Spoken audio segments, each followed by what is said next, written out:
Hey everybody.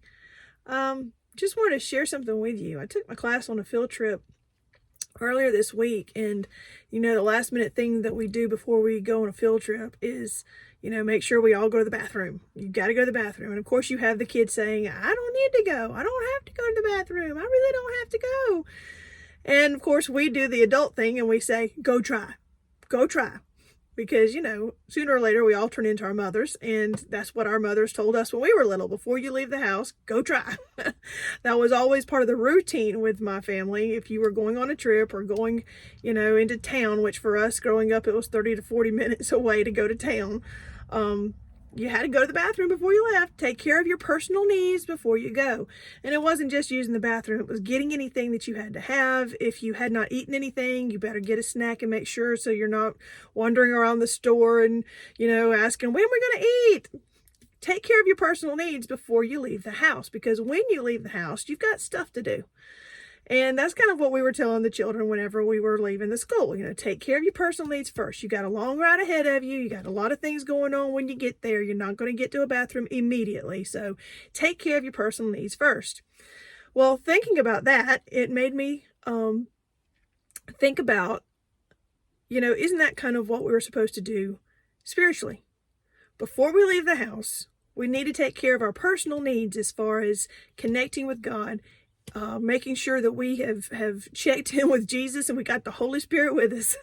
We read the Word, we have some prayer time, we make sure we are connected, and we have taken care of our personal needs. Because when we leave the house, you don't know what's going to come your way. And it may be trials, and it may be problems, and it may be things that you have to overcome, and you need to be strong enough for it. But it also could be the opportunity to minister to others, to be a blessing to somebody else. And I thought of this earlier today when I was, having my prayer time and thinking about my day ahead. I remembered the field trip and kind of made those connections there. I think the good Lord kind of uses my children a lot to help me understand some stuff about myself. But then I was just listening to another video, and this man was talking about the statistics from a study that was done recently, talking about how getting in the Word, not just once a week, not just twice a week, but 3 to 4, even 5 times a week, and ideally we'd like to do it every day, but at least doing it 4 times a week, how much of a difference it made in that study, and how all these negative things went down, feelings of anxiety, feelings of not interacting well with others, feelings of anger, feeling of loneliness, all those things went down by all these different percentages. But then he talked about the good things going up, that reading your Word, reading His Word, your copy of the Bible, 4 times a week or more causes you to what was the first one he said? Share your faith increased by 200%, and discipling others increased 230 something percent. And I just thought, wow, how important is that we take care of our needs before we leave the house, so that when we are out and about, we are better equipped and more eager to share our faith with others, to have an encouraging word for other people. I just left the Dollar Tree. It's the teacher's best friend.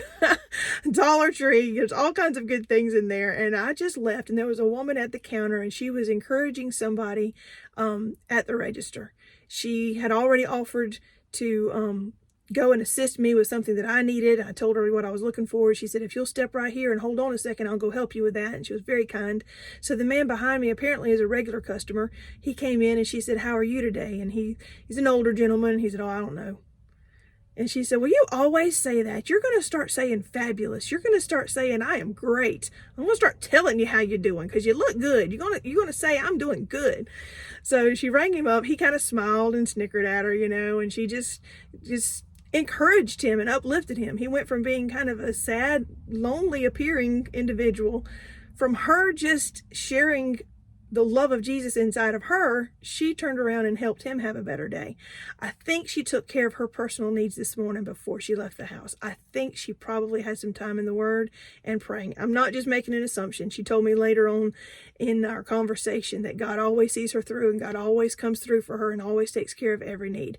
So I just wanted to share that encouragement with you based on, my field trip and reminiscing about childhood and this video I heard on Facebook and my personal interaction with this person at Dollar Tree a while ago. Take care of your personal needs before you leave the house. Make sure, you're going to the bathroom, but also make sure you've connected with God, gotten in His Word, and heard something from the Holy Spirit. If it's just, I love you, so that you can turn around and be a blessing to others, because you can be part of that 231% that is discipling others, or at least 200% that is sharing their faith.